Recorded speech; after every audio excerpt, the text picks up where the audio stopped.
મારી રૂમમેટે મારી બિલકુલ નવી શિયાળાની ચાદરો ચોરી લીધી અને પછી મને કહ્યું કે તેણે તેનો ઉપયોગ તેના બોયફ્રેન્ડ સાથે શારીરિક સંબંધો માટે કર્યો હતો.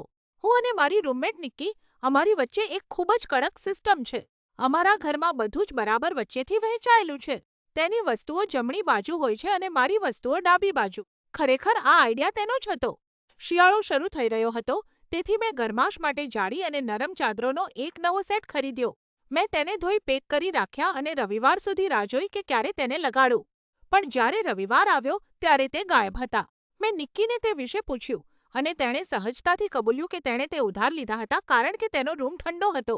મેં તેને કહ્યું કે આ નિર્ણય લેવાનો તેનો અધિકાર નહોતો અને મારે તે તરત જ પાછા જોઈએ છે. ત્યારે જ તેણે બોમ્બ ફોડ્યો.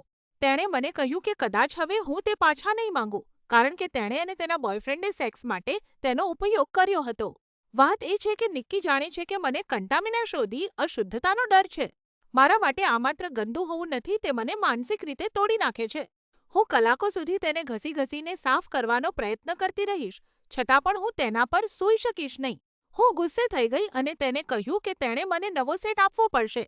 પણ માફી માંગવાને બદલે તેણે મને કહ્યું કે હું વિચિત્ર રીતે વર્તી રહી છું. મારે આ સહન કરવું જોઈએ અથવા હું જાતે જ નવા ખરીદી લઉં.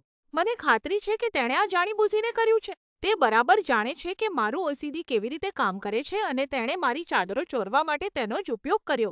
શું હું ખોટી છું કે હું તેને ચાદરો બદલીને આપવાનું કહી રહી છું?